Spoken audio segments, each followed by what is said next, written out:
समझने वाले हैं। कह रहा है कि we could hardly believe it when the brandy came to the first final edge of the Tricki's constitution. We could hardly believe, मुझे विश्वास नहीं हो सका। क्या विश्वास नहीं हो सका? व्हेन द ब्रांडी कैम, जब ब्रांडी आई, ब्रांडी एक दारू है उसको ब्रांडी बोलते हैं, तो उस कह रहा है कि मुझे विश्वास नहीं हो सका कि जब ब्रांडी आई when the final edge of the Tricki's constitution, Tricki को ठीक करने के लिए जब ब्रांडी आई तो मुझे विश्वास नहीं हो सका क्योंकि कोई भी व्यक्ति जो है अपने कुत्ते को ब्रांडी क्यों पिलाएगा, इसलिए जब ब्रांडी आया तो मुझे विश्वास नहीं हो सका। यहाँ पे कहने का तात्पर्य है, कह रहा है फॉर ए फ्यू नाइट्स, कुछ रातों तक द फाइन स्पिरिट यानी कुछ दारू के साथ, उस ब्रांडी के साथ, उस मदिरा के साथ, वाज रोल अराउंड, मेरे साथियों ने इनहेल एंड रिवेल ड्रंक यानी कि इनहेल सूंघा उसे, रिवेंट यानी कि आदरपूर्वक, ड्रंक यानी कि पिया, यानी कि कुछ दिनों तक मेरे साथियों ने उसे इनहेल यानी कि सूंघा उसे, आदरपूर्वक और क्या किया, उसे पिया। There were days of deep content, यह बहुत ही सुकून देने वाला दिन था। डीप कंटेंट का मतलब कह रहा है कि जो दिन था वो जो है बहुत ही सुकून देने वाला दिन था। क्यों बहुत सुकून देने वाला दिन था? Starting well with the extra in the morning, यानी कि सुबह के समय एक्स्ट्रा अतिरिक्त अंडों के साथ जो है हम लोग खाना खाते थे, यानी कि जो भी अंडे होते थे उसमें थोड़ा 1-2 अंडे बढ़ाकर जो है हम लोग खाते थे, इसलिए दिन जो था वो बहुत ही सुकून देने वाला था। और भी क्या चीज़ें थी? इम्प्रूव एंड सस्टेन, यानी कि नियमित रूप से मिड डे यानी कि दिन में वाइन यानी कि दारू पीने को मिलती थी, यानी कि वाइन यानी कि शराब पीने को मिलती थी, कह रहा है। उसके बाद फिनिशिंग यानी कि शाम के समय लग्जीरियस, पूरे आरामदायक तौर पे हम लोग क्या करते थे, पूरे ऐसो आराम से हम लोग क्या करते थे, फायर विद द ब्रांडी, यानी कि आग लगाकर उसके चारों तरफ बैठकर हम ब्रांडी पीते थे। तो ये कहने का इसका मीनिंग है। कह रहा है कि अब it was a temptation to keep Tricki's on as a permanent guest, मुझे लालच थी। क्या लालच थी? यहाँ पे कह रहा है मिस्टर एरियट, मुझे लालच थी कि रखने को ट्रिकी को रखने की मुझे लालच थी, एज अ पैम्पर्ड गेस्ट, एक यानी कि हमेशा के लिए गेस्ट मेहमान बनाकर मुझे ट्रिकी को रखने की मुझे लालच थी। बट लेकिन मैं जानता था, आई न्यू, लेकिन मैं जानता था कि मिसेस पेम्फ्री जो है पीड़ित है किस चीज़ से? आफ्टर ए फोर्टनाइट, दो सप्ताहों से, यानी कि 2 सप्ताहों से जो है मिस्टर पेम्फ्री जो है वो पीड़ित है उस कुत्ते को लेकर, क्योंकि बहुत ज़्यादा खाना खिला देती थी, वो बीमार पड़ चुका था। इसलिए मैं जानता था कि जो है मिसेस पेम्फ्री जो है बहुत ही ज़्यादा पीड़ित है 2 सप्ताहों से।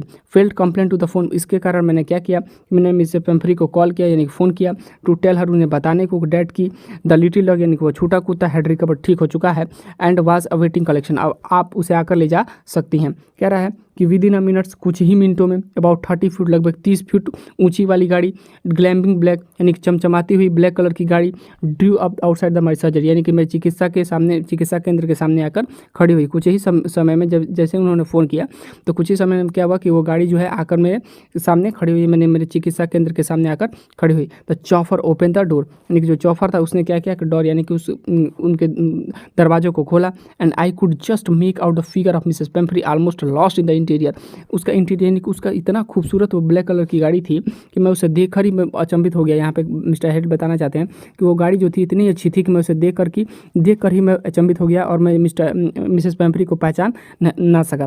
कह रहा है कि her hands were tightly clasped in the front of her, यानी कि उनके हाथ जो थे ऐसे जो उनके हाथ थे, कह रहा है कि उनके हाथ जो थे वो एक दूसरे से ऐसे करके इस तरीके से बहुत ही टाइट तरीके से उन्हें फंसा के रखा हुआ था। उसके बाद कह रहा है कि हर लिप्स ट्रिम्पल, और उनके होंठ जो है वो कपकपा रहे थे। ट्रिम्पल्ड का मतलब होता है कपकपाना। कह रहे हैं कि उनके होंठ जो है कपकपा रहे थे। Oh Mr Herriot do tell me the truth, सच बताओ, इज़ ही रियली बेटर, क्या वो सच में ठीक हो चुका है? यहाँ पे उनको लगा था ना कि जो कुत्ता है वो ठीक है कि नहीं है, इसलिए वो जो हाथ उनके कपकपा होंठ उनके कपकपा रहे थे, उनके हाथ एक दूसरे से फंसे हुए थे। तो इस पूछी मिसेस पेम्फ्री कि मिस्टर हैरियट से कि क्या कुत्ता सच में ठीक है कि नहीं ठीक है, ट्रिकी यहाँ पे सच में ठीक है कि नहीं ठीक है, या सी इज़ फाइन। तो मिस्टर हैरियट कहते हैं हाँ सही ठीक है। There is no need to for you get out of the car, आपको कोई ज़रूरत नहीं है कार से उतरने की, यानी कि आपको कोई ज़रूरत नहीं है कार से उतरने की। आई गो एंड फेच, मैं जाता हूँ और उस कुत्ते को लेकर आता हूँ, ट्रिकी को लेकर आता हूँ।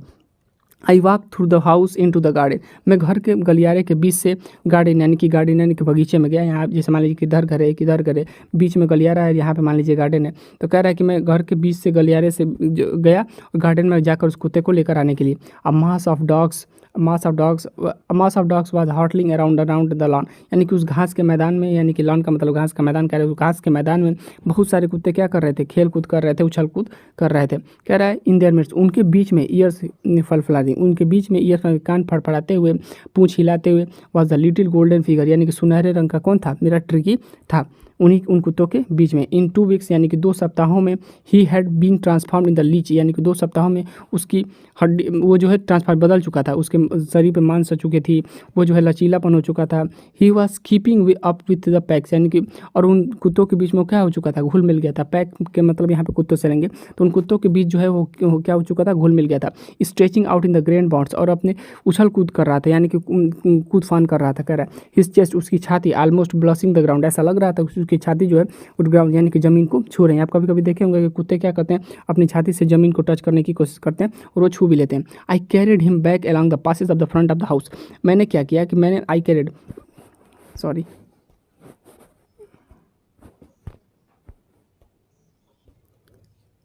हाँ, I carried him back along the passage of the front of the house.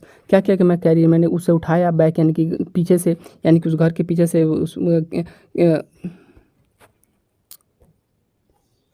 यहाँ से पढ़ते हैं। I carried him back along the passage of the front of the house, मैंने उसे आई का मतलब मैं कैरी का मतलब उसे उठाया हिम बैक, यानी कि पीछे से, यानी कि गार्डन यानी उस मैदान के पीछे से मैंने क्या किया, उसको उठाया। उस घास के मैदान में जो कुत्ता खेल रहा था, टिकी खेल रहा था, तो मैं उसे उठाया। अलॉन्ग द पासेज, लेकर आया गलियारे के बीच in the front of the house, यानी कि घर के अग्रसर भाग में, यानी कि घर के अग्रसर भाग में उस गलियारे से होते हुए मैं उसको टिकी को उठाकर लेकर आया। द चौफर, जो चौफर था, was still holding the car door open, जो चौफर था उसने दरवाज़ा खुला रखा था। एंड वेन सॉ हिम, जब ट्रिकी सॉ हिम, जब ट्रिकी ने देखा, किसे देखा, जब ट्रिकी ने देखा, क्या देखा, mistress his took off my arms in the, अरे यार घबरा जाता, पहले काटा। I carried him back along the passage of the front of the house. I का मतलब, मैं कैरिड का मतलब कि उठाना, हिम बैक यानी कि उस कुत्ते को जब मैंने उठाया पीछे से, तो वो गलियारे के पीछे से मैंने, अरे यार, I carried him back along the passage, I carried him back along the passage to the front of the house, मैंने उसे क्या किया कि उस कुत्ते को उठाया उस गार्डन में से और उसे गलियारे से लेते हुए मैंने घर के अग्रसर भाग में उसे लेकर आया। ये कहना चाहता है, इस वर्ड का, इस सेंटेंस का मीनिंग है। कह रहा है कि द चौफर, यानी कि चौफर जो था वो अभी तक कार को खुला रखा था। एंड वेन ट्रिकी सॉ, जब ट्रिकी ने देखा, जब ट्रिकी ने, अरे यार,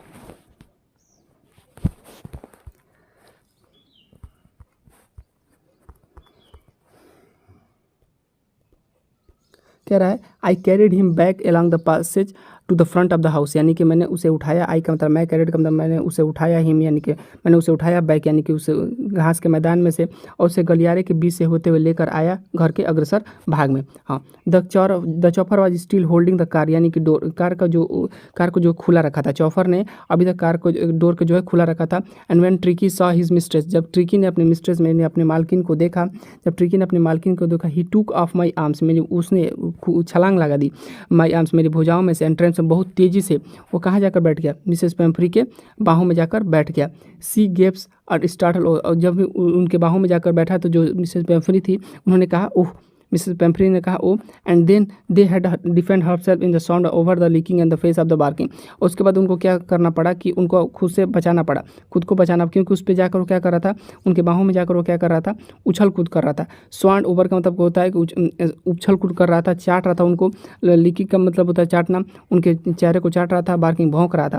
ड्यूरिंग द एक्साइटमेंट, यानी कि इस उत्साह में, I help chauffeur to bring out the beds toys cushions coats and bowls, यानी कि उस उत्साह में मैंने क्या किया कि मैंने ट्रिकी से कहा, सॉरी उस चॉपर से कहा कि तुम जाओ लेकर उसका बेड यानी कि बेड लेकर आओ, खिलौने लेकर आओ, उसका तकिया लेकर आओ, उसका कोट लेकर आओ, उस बॉल यानी कटोरा लेकर आओ। None of which had been used, इसमें से किसी भी तरीके का यूज़ नहीं होता, इसमें से कोई भी जो सामान थे उसका यूज़ नहीं हुआ था, इसका इस्तेमाल नहीं हुआ था। एज द कार, जैसे ही गाड़ी आगे बढ़ी, Mrs Pumphrey leaned out of the window, यानी कि जैसे ही गाड़ी आगे बढ़ी, मिसेस पेम्फ्री जो थी वो विंडो यानी कि उस खिड़की से बाहर देखी, गाड़ी की खिड़की से बाहर देखी। टीयर सोज इन हर आइज, उनके आंखों में आंसू थे। हर लिप्स ट्रिम्बल, और उनके होंठ जो है फरफरा रहे थे। ओ मिस्टर हेरियर सी कर चिल्लाते हुए कि how can I ever thank you, मैं किन शब्दों में आपकी सराहना करूँ, मैं किन शब्दों में आपका धन्यवाद करूँ। This is the triumph of the surgery, यानी कि यही शल्य चिकित्सा की सबसे बड़ी जीत है कि आपने ट्रिकी को जो है ठीक कर दिया। दैट्स वाई द रीज़न, इस चैप्टर का नाम जो रखा गया, क्या रखा गया, the triumph of the surgery of a surgery, और ये जेम्स हेरियर द्वारा लिखी हुई चैप्टर फर्स्ट है। इस चैप्टर फर्स्ट को हमने जो है कंप्लीट कर लिया। 1 शॉट आएगा, 1 शॉट आप पूरा देख सकते हैं। अभी तक हमने पार्ट 4 तक इसको कवर किया था। तो वेल वीडियो में ही था। अगर वीडियो आपको इंटरेस्टिंग लगे तो लाइक से सब्सक्राइब करिएगा और अपना